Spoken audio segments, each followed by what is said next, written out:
মুখ্যমন্ত্ৰী ডক্টৰ হিমন্ত বিশ্ব শৰ্মা ধ্বংস হবলৈ গৈ থকাৰ মূলতে পত্নী ৰিণিকী ভূঞা শৰ্মা।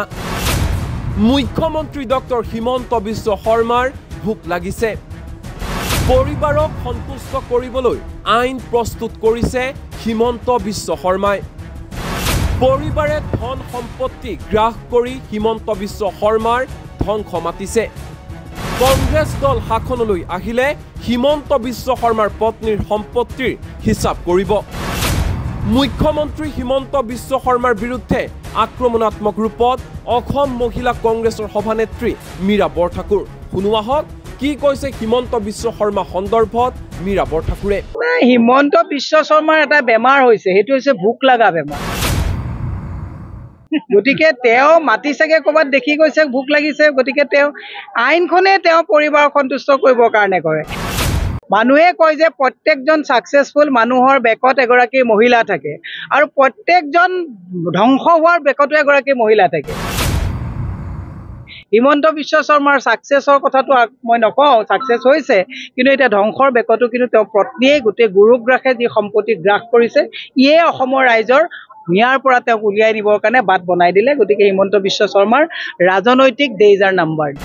তেওঁ আইনবিলাক এনেই বহি বহি কয়। এই মংগেৰী লাল কি হচিন স্বপ্নে এখন চিৰিয়েল আছিলে, এই ভাবি পেলাই যিকোনো কথা কৈ দিয়ে।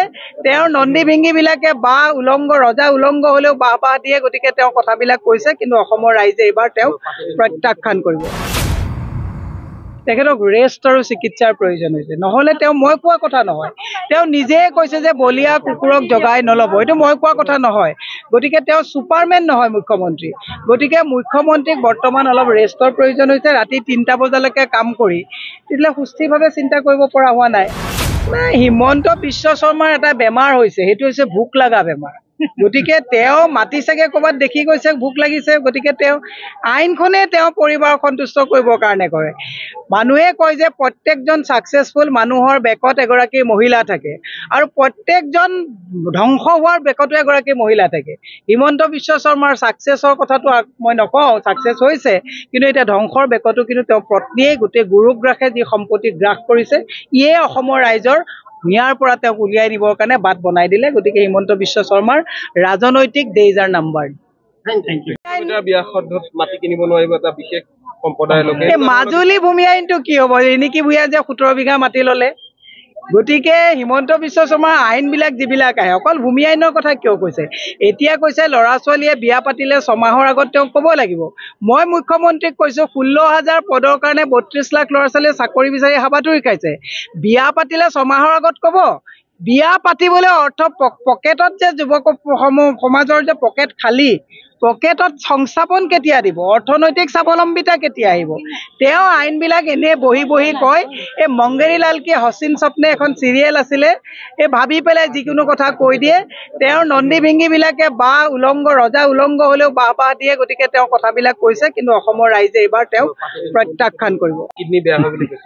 মুখ্যমন্ত্ৰী চাগে ক'ৰবাত মাছৰ চিণ্ডিকেটৰ লগত চাগে বেলেগ চিণ্ডিকেটৰ লগত কথা পাতিছে, লগত গোটেই চিণ্ডিকেটৰ চৰ্দাৰ কেইজন আছে। গতিকে হিমন্ত বিশ্ব শৰ্মা ডাঙৰীয়া এসময়ৰ আমাৰ একেলগে আমি কাম কৰিছিলোঁ, শুভাকাংক্ষী হিচাপে মই কৈছোঁ, তেখেতক ৰেষ্ট আৰু চিকিৎসাৰ প্ৰয়োজন হৈছে, নহ'লে তেওঁ মই কোৱা কথা নহয়। তেওঁ নিজে কৈছে যে বলীয়া কুকুৰক জগাই নল'ব, এইটো মই কোৱা কথা নহয়। গতিকে তেওঁ ছুপাৰমেন নহয় মুখ্যমন্ত্ৰী। গতিকে মুখ্যমন্ত্ৰীক বৰ্তমান অলপ ৰেষ্টৰ প্ৰয়োজন হৈছে। ৰাতি 3টা বজালৈকে কাম কৰি তেতিয়াহ'লে সুস্থিৰভাৱে চিন্তা কৰিব পৰা হোৱা নাই। তেওঁ হিন্দু মিয়া, আগতে বদৰ মুখ্যমন্ত্ৰী হ'ব বুলি টাৰ্ম কাৰ্ড চলাইছিলে, এতিয়া মিয়া মিয়া ক'বলৈ বিচাৰিছে। অসমৰ ৰাইজে বুজি পাইছে এতিয়া এইবোৰ আৰু টাৰ্ম কাৰ্ড নচলে। গতিকে হিমন্ত বিশ্ব শৰ্মাক বিশ্ৰামৰ প্ৰয়োজন হৈছে। এই কথাটোত আপুনি নুই কৰিব নোৱাৰে। বাহিৰৰ মাছ, বাহিৰৰ কণী, আমাৰ ইয়াৰ পৰাও বস্তু গৈ আছে। এইটোতো এটা মানে আপোনাৰ ছিষ্টেম, ইকনমিক ব্লকেট আপুনি কৰিব নোৱাৰে। আৰু যিহেতুকে ছাপ্লাই আৰু ডিমাণ্ডটোৰ ওপৰত, ছাপ্লাইৰ ওপৰত গোটেইটো হৈছে ইকনমিক্স। গতিকে বাহিৰৰ পৰা মাছ আহি আছে, আমাৰ বস্তু বাহিৰলৈ গৈ আছে, সেইটোত কোনো কথা ক'বলগীয়া নাই। ফৰ্মেলিনযুক্ত মাছ যিটো আহিছে তাক বন্ধ কৰিব লাগে। কিন্তু এতিয়া ফৰ্মেলিন আছে নে নাই, নে ফৰ্মেলিনৰ কথা কৈ পেলাই তেওঁলোকে চিণ্ডিকেটৰ ৰেটটো কিমান বঢ়ালে, এই কথাবিলাকহে চিন্তা কৰিব লাগে। গতিকে মুখ্যমন্ত্ৰীয়ে নিজৰ হাল এৰি শিয়াল খেদিছে। মুখ্যমন্ত্ৰীয়ে ৰাজধৰ্ম পালন কৰাৰ পৰিৱৰ্তে তেওঁ বদৰুদ্দিন হাৰাৰ পিছদিনাখনৰ পৰাই তেওঁ অস্থিৰ এটা অৱস্থা হৈ গৈছে যে এইবাৰ তেওঁ মানুহক ভয় খুৱাবলৈ মিয়া কোৱা বাদে বেলেগ কোনো অত্যন্তৰ টাৰ্ম কাৰ্ড নাই। কাৰণ গোটেই সম্পত্তিবিলাক যে ৰিণিকী ভূঞাৰ নামত দিলে, এই কথাবিলাক তেওঁ অকপতে শ্লিপ অফ টাং ওলাই গ'ল।